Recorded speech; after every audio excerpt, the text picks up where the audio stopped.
안녕하세요. 세 번째 방송 녹화를 합니다. 오늘 다룰 내용은 BPS와 LG화학인데요.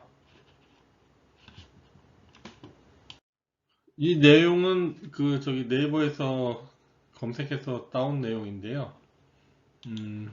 기업의 총 자산에서 부채를 빼면 기업의 순자산이 남는데 이 순자산을 발행주식수로 나눈 수치를 말한다. 이 이제 쉐어가 한 주고요. 그 다음에 북은 장부고 장부상 가치를 전체 발행 주식수에서로 나눈다는 거죠. 그래서 이제 한 주당 얼마나 장부상의 가치로 갖고 있느냐. 요 자료는 이제 다트에서 한국전력공사 2016년 4월 30일. 그러니까 요 내용은 이제 그 2015년 결산한 내용을 이제 갖고 온 건데요. 여기 보시면 여기 15년이니까 14년, 13년, 13년보다 갑자기 기타 이익에서 8조 6천억, 이게 단위가 이제 100만 원인데요. 8조 6천억이라는 그 기타 이익이 발생합니다. 이게 뭐냐면 2015년도에 그 삼성동 한전 본사 부지를 그 현대 자동차에 10조에 매각을 하죠.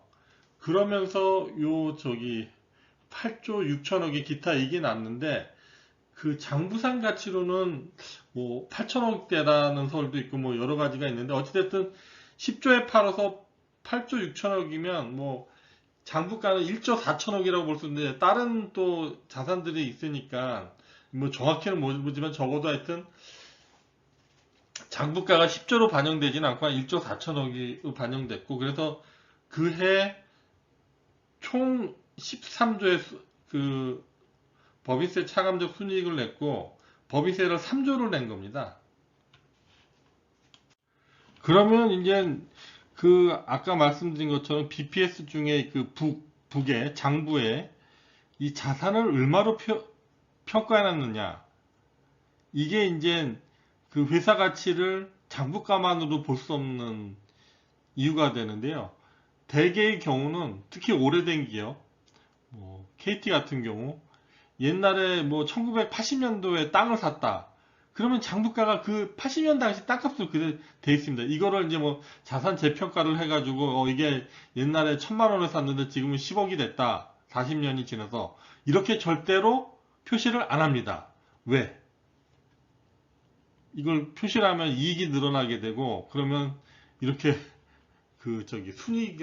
법인세를 3조까지 낼 수도 있는, 그러니까 굳이 국제회계 기준에서 취득원가로 해서 장부에 표현하라고 그랬으면 뭐 굳이 그걸 이익으로 반영을 안 해서 법인세를 낼 필요가 없는데 그걸 이렇게 이제 매각이라는 팩트가 돼서 이제 장부상 정리를 해야 될 때까지는 굳이 그거를 평가를 높이 해서 올릴 필요가 없는 거죠. 세금만 많이 내게 되니까요. 이제 오늘 BPS 관련해서 그 LG화학의 사례를 말씀드리려고 하는데, 이 보시면 이제 LG가 홀딩 컴퍼니고 그 LG가 LG화학이 33.3%의 지분을 갖고 있고요. LG화학은 LG에너지 솔루션의 81.8%를 갖고 있습니다. LG화학은 이제 LG 에너지 솔루션으로 이제 분사되기 전까지 그 자동차용 배터리 사업을 통해서 주가가 계속 오르죠. 2021년까지. 그런데 이 LG 에너지 솔루션으로 분사를 하고 분사를 시켜놓고 그 다음에 분사한 에너지 솔루션이 상장을 하면서 이거를 그 인적 분할이 아닌 물적 분할을 했다는 이유로 LG화학 주가가 떨어지거든요. 근데 이게 저는 이해가 안 돼서 뭐 또 이런 컨텐츠를 제가 만들 계기가 되기도 했는데, 이게 LG화학이 이게 자회사가 인적 분할이 아닌 물적 분할을 해서 그 LG화학의 주가가 떨어질 이유가 있느냐. 100만 원 같은 주가가 최근에 이제 지난주 금요일 58만 3천 원까지 떨어졌는데 이게 합리적 판단인가 한번 좀 따져보도록 하겠습니다. 이 보시면 그 LG화학이 이제 58만 3천 원 지난주 금요일 종가 가격이고요. 그 다음에 LG화학의 주당 장부 가치가 38만 9천 원입니다. 여기 보시면 그 다트 fs.or.kr이라면 이제 그 기업 공시하는 정보 데이터를 볼 수 있는 사이트인데요. 여기서 LG화학에서 그 여기 키워드를 LG 에너지 솔루션으로 이제 그 재무제표상 주석 부분에서 LG 에너지 솔루션으로 하면 이렇게 이제 상세하게 설명이 나와 있는데 LG화학은 정기 중 2020년 9월 17일 이사회를 통해서 배터리 사업부, 전지 사업 부분을 분할하여 신설회사인 주식회사 에너지 솔루션으로 이전하고 사업부를 이제 독립법인으로 만든다는 거죠. 그 주식회사 LG 솔루션의 지분 100%를 물적 분할, 인적 분할이 아닌, 인적 분할은 이제 아시다시피 뭐 검색하면 뭐 아시겠지만 기존의 LG화학 주식 지분율대로 LG 에너지 솔루션 지분을 각 주주들에게 나눠주는 방식이고, 물적 분할은 그냥 자회사로 뚝 떼어내는 거죠. 100% 이제 LG화학이 소유를 하는 거죠. 그래서 2020년 10월 30일 이 안건을 그 주총 승인을 받아서 결의를 하고, 그 다음에 이제 시점은 12월 1일이 되는 거죠. 그 이제 다트에 보시면은 이제 그 이 사업 소개, LG화학 사업 소개에 자기네가 이제 2020년 말 결산으로 해서 42조 매출을 했는데 그 중에 LG 에너지 솔루션에 납품한 게 42%라고 하고요. 또 이렇게 이제 LG 에너지 솔루션 좀 매출 부분이 이러저러하게 울라불라해서 뭐 그쪽에 공급되고 있다 이제 상세하게 또 설명이 되어 있고요. 그 다음에 이제 이 배터리 사업 부분, 전지 사업 부분을 사업부에서 이제 분사를 할 때, 이 보면 이제 그 뭐 현금성 자산 및 해가지고 총 자산이 이제 한 11조 정도가 되고, 그 중에 또 이제 그 배터리 관련 부채들이 있는데, 요거는 또 한 4조 정도 돼서 순자산, 그러니까 이제 자본 구매하는 거죠. 요거를 이제 보면은 이제 6.9조, 6조 9천억.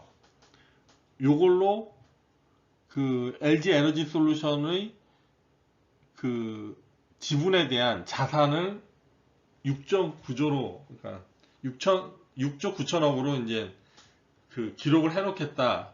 그러니까는 LG 에너지 취득 원가는 6조 9천억이다. 이렇게 정리를 한 겁니다.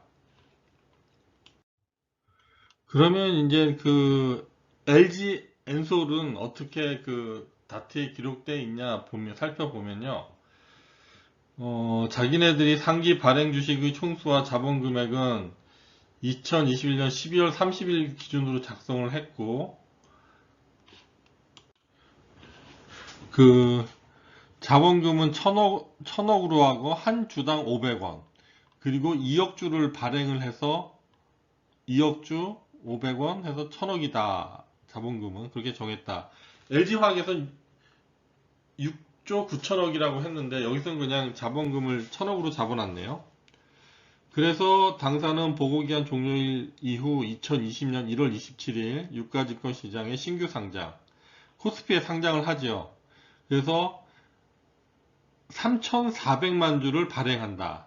3,400만 주를 500원에 발행한 게 아니라 공모가가 당시 그 30만 원이었고, 그 다음에 이제 그 경쟁률이 2000대 1이 넘었었죠. 그래서 성공적으로 그 신규 상장에 성공을 하죠. 근데 이게 보시면은 전체가 이제 주식수가 이제 처음에 2억 주, 그 다음에 상장하면서 3,400만 주 발행해가지고 2억 3,400만 주가 이제 총 주식수가 되는 거거든요.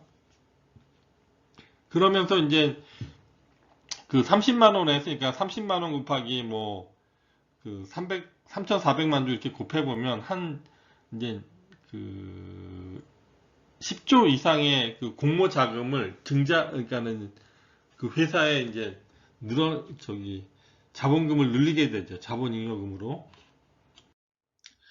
그래서 이렇게 보시면 이제 그 LG 에너지 솔루션 이제 다때 공시된 내용인데 아까 말씀하신 여기 앞에 이제 설명 것처럼 이제 2억 3,400만 주가 돼 있고 그 중에 LG 화학이 원래 2억 주인데 그 중에 이제 4.몇 %를 어디다 팔았어요. 근데 그거는 제가 그 어디다 팔는지 찾아보니까 그걸 못 찾아갖고 일단 대략 하여튼 2억 주에서 일부 팔아서 1억 9,100만 150만 주를 이제 LG 화학이 갖고 있고 그 지분율이 81.84%다. 이렇게 이제 기록이 돼 있죠. LG 에너지 솔루션 그 저기 보고서에. 지금 이제 보시는 거는 그 LG 에너지 솔루션 이제 차트인데 지난주 금요일 날 주당 42만 5천 원. 그러니까 고모가 30만 원에서 처음에 이제 57만 원까지 그 2002년 2월 3일 이제 상장해가지고 그 57만 원까지 올라갔었는데 뭐 많이 빠져도 뭐 57만 원에서 빠져서 30만 원에서 57만 원까지 올라갔다가 지금은 빠져서 주당 이제 42만 5천 원인데요. 이 보시면 이제 42만 5천 원이 이제 주식 반액수로 곱하면 시총이 그 99조 4,500억. 대략 이제 아직도 이제 100조 정도 되는데 아까 그 저기 LG화학 지분이 몇 %였죠? 81%였죠? 그럼 뭐 대충 뭐 80%라고 쳐도 시총은 한 100조라고 치면 그 LG화학의 에너지 솔루션 이제 80% 갖고 있으니까 LG화학은 에너지 솔루션 지분을 시장에다 팔면 80조를 받을 수가 있는 거예요.